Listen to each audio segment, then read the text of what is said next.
ସାମ ସଙ୍ଗୀତ ଅଧ୍ୟାୟ 24। ଉପାସନା ସାମ। ପୃଥିବୀ ତଥା ତନ୍ମଧ୍ୟସ୍ଥ ସର୍ବସ୍ୱ ସଂସାର ତଥା ତନ୍ନିବାସୀ ସମସ୍ତେ ପ୍ରଭୁଙ୍କର। କରିଅଛନ୍ତି ସେ ତାହାଙ୍କର ଭିତ୍ତିମୂଳ ସମୁଦ୍ର ଉପରେ ଅଧିଷ୍ଠିତ। ନଦୀ ସମୂହ ଉପରେ କରିଅଛନ୍ତି ତାହା ସ୍ଥାପିତ। କରିବ କିଏ ପ୍ରଭୁଙ୍କର ପାହାଡ଼ ଉପରକୁ ଆରୋହଣ? ହେବ କିଏ ତାହାଙ୍କ ପବିତ୍ର ସ୍ଥଳୀରେ ଦଣ୍ଡାୟମାନ? ଅଟେ ଯାହାର ହସ୍ତ ଶୁଦ୍ଧ ଓ ହୃଦୟ ନିର୍ମଳ, ନୁହେଁ ଯାହାର ଆତ୍ମା କପଟତା ପ୍ରତି ଅନୁରକ୍ତ। କରେ ନାହିଁ ଯିଏ ପ୍ରବଞ୍ଚନାତ୍ମକ ଶପଥ ଗ୍ରହଣ, କରିବ ସେ ତାହା ସାଧନ। କରିବ ସେ ଆଶିଷ ପ୍ରଭୁଙ୍କଠାରୁ ଗ୍ରହଣ, କରିବେ ପରିତ୍ରାତା ଈଶ୍ୱର ତାର ପକ୍ଷ ସମର୍ଥନ। କରନ୍ତି ଯେଉଁମାନେ ତାହାଙ୍କର ଅନ୍ୱେଷଣ, କରନ୍ତି ଯେଉଁମାନେ ଯାକବଙ୍କ ଈଶ୍ୱରଙ୍କ ସନ୍ଧାନ, ଅଟନ୍ତି ସେମାନେ ଏହିପରି ବଂଶ।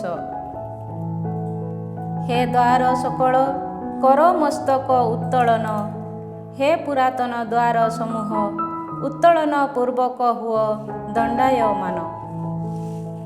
କିଏ ବା ମହିମା ମଣ୍ଡିତ ଏହି ରାଜନ?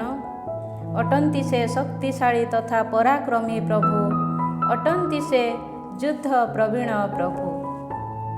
ହେ ଦ୍ୱାର ସକଳ, କର ମସ୍ତକ ଉତ୍ତୋଳନ, ହେ ପୁରାତନ ଦ୍ୱାର ସମୂହ, ଉତ୍ତୋଳନ ପୂର୍ବକ ହୁଅ ଦଣ୍ଡାୟମାନ।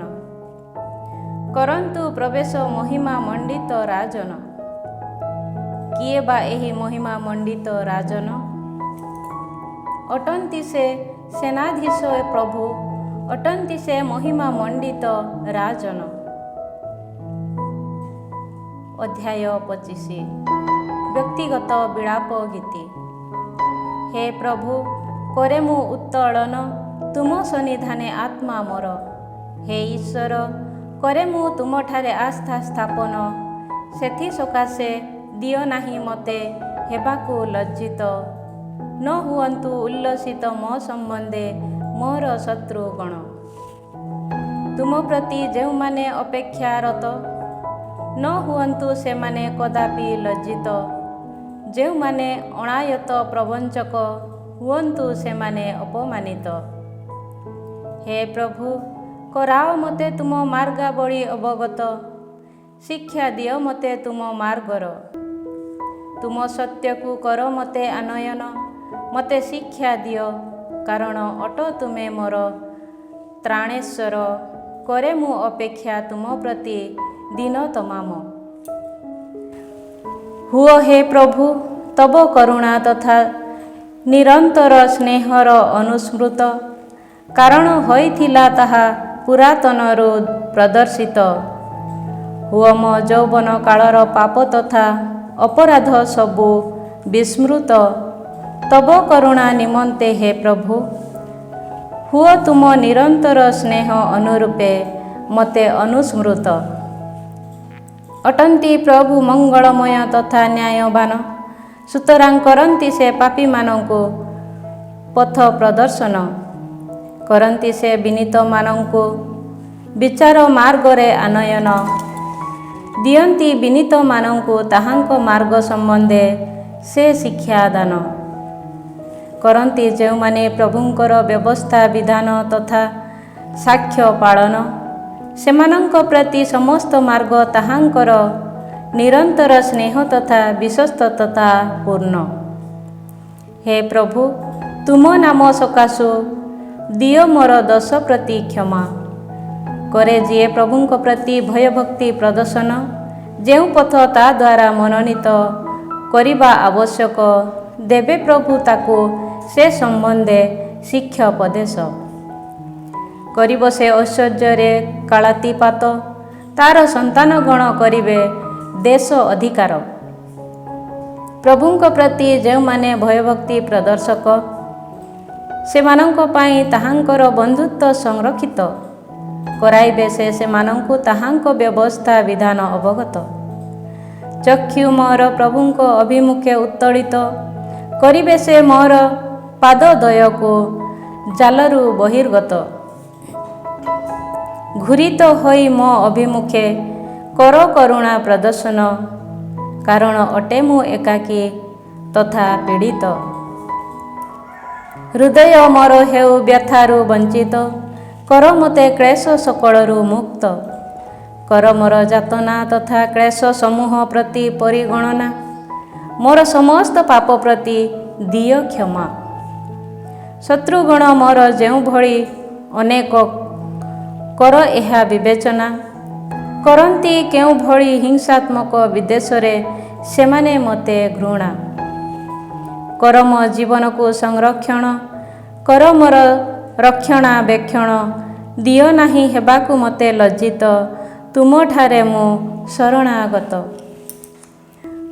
କରୁ ମୋତେ ନ୍ୟାୟ ପରାୟଣତା ତଥା ନୀତିନିଷ୍ଠା ସଂରକ୍ଷଣ, କାରଣ ତୁମ ପ୍ରତି ମୁଁ ଅପେକ୍ଷାରତ। ହେ ଈଶ୍ୱର, କର ଇସ୍ରାଏଲକୁ ତାହାର ସମସ୍ତ ଦୁର୍ଗତିରୁ ମୁକ୍ତ। ଅଧ୍ୟାୟ 26। ବ୍ୟକ୍ତିଗତ ବିଳାପ ଗୀତି। କର ହେ ପ୍ରଭୁ ମୋର ପକ୍ଷ ସମର୍ଥନ, କାରଣ କରିଅଛି ମୁଁ ନ୍ୟାୟ ପରାୟଣତାରେ ବିଚରଣ। ଦ୍ୱିଧାହୀନ ଭାବେ କରିଅଛି ମୁଁ ସ୍ଥାପନ, ପ୍ରଭୁଙ୍କଠାରେ ଶରଣ। ହେ ପ୍ରଭୁ, ତଦନ୍ତପୂର୍ବକ କର ମୋତେ ପରୀକ୍ଷା, କର ମୋର ହୃଦୟ ତଥା ମନକୁ ପରୀକ୍ଷା।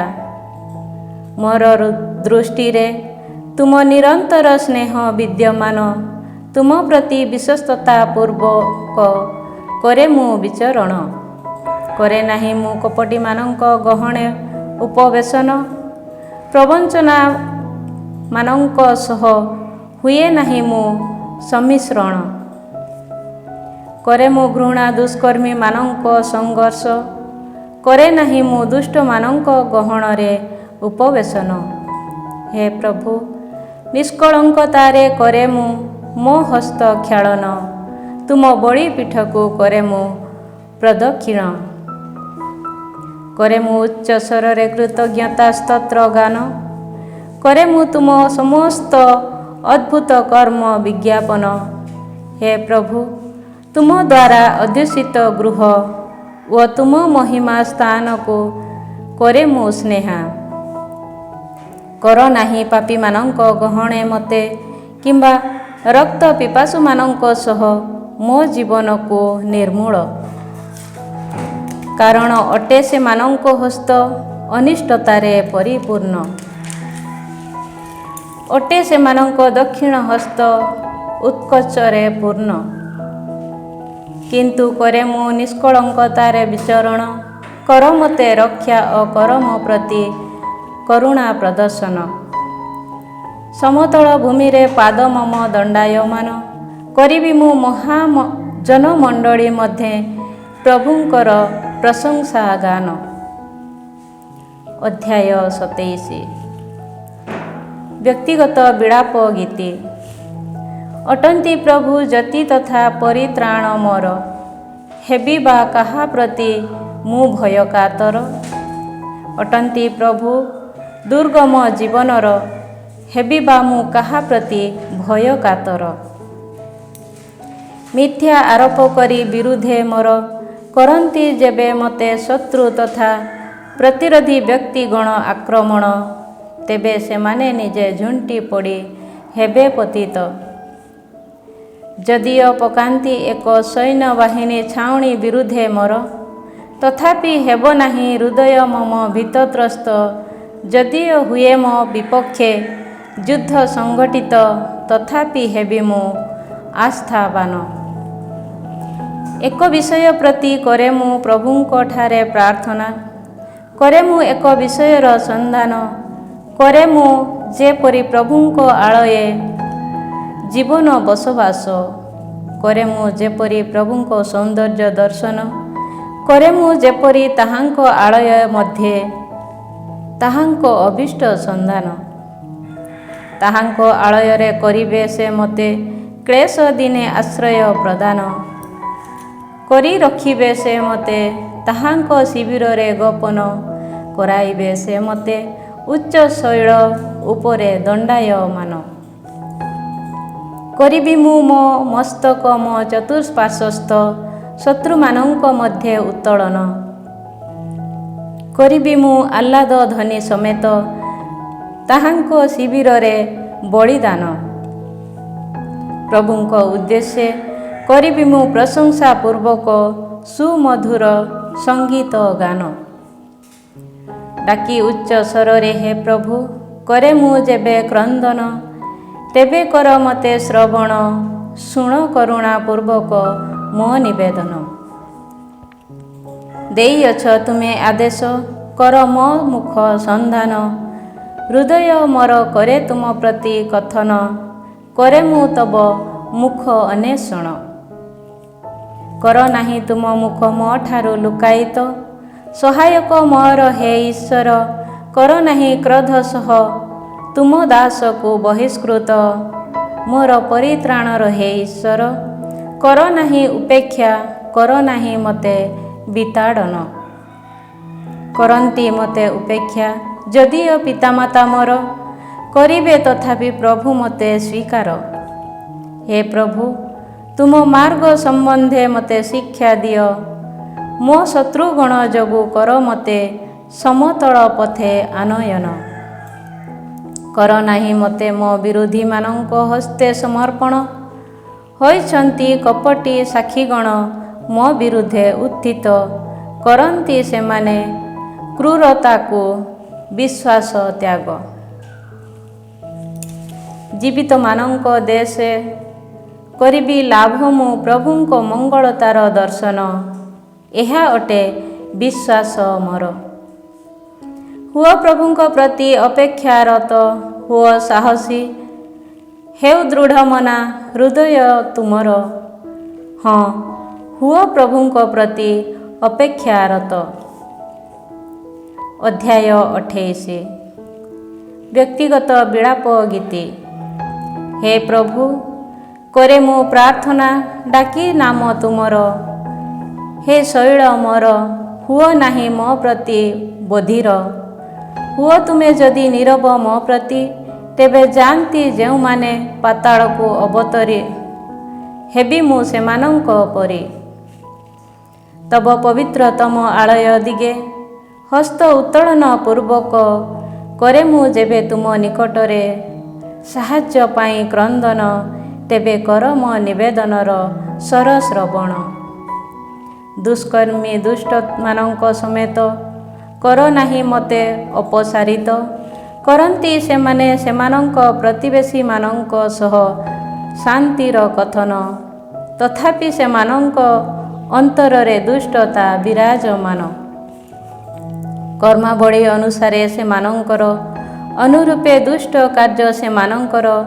କର ପ୍ରଦାନ ସେମାନଙ୍କୁ ପ୍ରତିଫଳ, ଦିଅ ସେମାନଙ୍କୁ ସେମାନଙ୍କ ହସ୍ତକୃତ କର୍ମାବଳୀ ଅନୁଯାୟୀ ପ୍ରତିଦାନ। କର ସେମାନଙ୍କୁ ସମୁଚିତ ପ୍ରତିଫଳ ପ୍ରଦାନ। କରନ୍ତି ନାହିଁ ସେମାନେ କୌଣସି ବିବେଚନା ପ୍ରଭୁଙ୍କର କର୍ମାବଳୀ ପ୍ରତି, କରନ୍ତି ନାହିଁ ସେମାନେ କିଛି ବିବେଚନା ତାହାଙ୍କ ହସ୍ତକୃତ କାର୍ଯ୍ୟ ପ୍ରତି। ପ୍ରଶଂସା କରିବେ ସେ ସେମାନଙ୍କୁ ବିଧ୍ୱସ୍ତ, ଦେବେ ନାହିଁ ସେ ସେମାନଙ୍କୁ କେବେହେଁ। ହୁଅନ୍ତୁ ପ୍ରଭୁ ଧନ୍ୟ, ଶୁଣିଅଛନ୍ତି ସେ ମୋ ନିବେଦନର ସ୍ୱର। ଅଟନ୍ତି ପ୍ରଭୁ ଶକ୍ତି ତଥା ଢାଲ ମୋର। ତାହାଙ୍କଠାରେ ହୃଦୟ ମୋର ଶରଣାଗତ। ପ୍ରଶଂସା ସୁତରାଂ ହୁଏ ମୁଁ ସହାୟ ପ୍ରାପ୍ତ। ହୁଏ ହୃଦୟ ମମ ଉଲ୍ଲସିତ, ଗାନ କରି କରେ ମୁଁ ତାହାଙ୍କ ପ୍ରତି କୃତଜ୍ଞତା ଜ୍ଞାପନ। ପ୍ରଭୁ ଅଟନ୍ତି ଶକ୍ତି ସ୍ୱଜନମାନଙ୍କର, ଅଟନ୍ତି ସେ ତାହାଙ୍କ ଅଭିଷିକ୍ତଙ୍କର ରକ୍ଷାକାରୀ ଆଶ୍ରୟ ସ୍ଥାନ। କର ତୁମ ସ୍ୱଜନମାନଙ୍କୁ ସଂରକ୍ଷଣ, ତବ ଉତ୍ତରାଧିକାରକୁ କର ଆଶୀଷ ପ୍ରଦାନ। ହୁଅ ତୁମେ ସେମାନଙ୍କ ମେଷପାଳକ, କର ଚିରକାଳ ବ୍ୟାପୀ ସେମାନଙ୍କୁ ବହନ। ଅଧ୍ୟାୟ 29 ପ୍ରଶଂସା ସ୍ତୋତ୍ର। ହେ ସ୍ୱର୍ଗୀୟ ନିବାସୀଗଣ, କର ପ୍ରଭୁଙ୍କର ସ୍ତବ ଗାନ। महत्व तथा शक्ति अटे प्रभुंकर एक एहा विज्ञापन कर प्रभुंकर महिमामय नामरे स्तवगान पवित्र परिधान परिहित होई प्रभुंकु आराधना कर हुए जलराशि उपरे प्रभुंक स्वर ध्वनित करंती महिमामय प्रभु ईश्वर जलधि उपरे वज्र निनाद प्रभुंक स्वर शक्तिपूर्ण प्रभुंकर शब्द प्रतापपूर्ण करे प्रभुंकर स्वर देवदारु वृक्ष सकल भग्न करंती प्रभु लेबाननर देवदारु वृक्ष समूह भग्न लेबानन को बाछुरी समान ओ सीरियन को जुबा बलद सदृश झलसाए अग्नि शिखा को प्रभुंकर स्वर मरु प्रांतर को करे प्रभुंकर स्वर प्रकंपित कादेश मरुभूमि को करांती प्रभु कंपित कराए प्रभुंकर स्वर अवृक्ष सबु घूर्णन करी दिए ताहा वन समूह को वृक्ष विहीन करंती से समस्ते महत्व बोली घोषणा आलय ताहांक प्रलय उपरे प्रभु सिंहासनासीन शाश्वत राजा सदृश प्रभु सिंहासनासीन करंतु प्रभु सज्जन मानंकु शक्ति प्रदान शांति देई करंतु प्रभु प्रदान सज्जन मानंकु आशीष। अध्याय 30 व्यक्तिगत कृतज्ञता स्तोत्र। हे प्रभु करिबी मु प्रशंसा तुमर कारण करिअछ तुमे मोर परित्राण साधन मो उपरे तुमे मो शत्रु मानंकु हेबाकु देइनाह आनंदित प्रभु हे मोर ईश्वर कली मु साहाय्य पाई तुम सन्निधाने क्रंदन करिअछ तुमे मते सुस्थता प्रदान हे प्रभु करिअछ तुमे मो आत्मा को पातालरू उत्तोलन जानती गर्त को जो माने अवतरी करिअछ तुमे मते सेमानंक मध्यरु जीवन को आनित प्रभुंकर हे सन्थ जन कर ताहांक उद्देश्य स्तव गान कर ताहांकर पवित्र नाम प्रति कृतज्ञता अर्पण क्रोध ताहांकर केवल क्षणस्थायी किंतु प्रति ताहांकर जीवन व्यापी होई पारे स्थायी विलाप रात्रि व्यापी किंतु हुए उपस्थित आनंद प्रभाते आसी कली मु ऐश्वर्य मोर हेबी नाही मु विचलित कदापि हे प्रभु करुणा तुमर सकाशे करिअछ तुमे मते एक दृढ़ पर्वत भଳି प्रतिष्ठित कल तुमे जेबे तब मुख लुकायित हेली मु तेबे विभ्रांत कली मु तब सन्निधाने हे प्रभु क्रंदन कली मु प्रभुंकु निवेदन करे मु जदि पाताल को अवतरण हेला तेबे मृत्यु मोर द्वारा की लाभ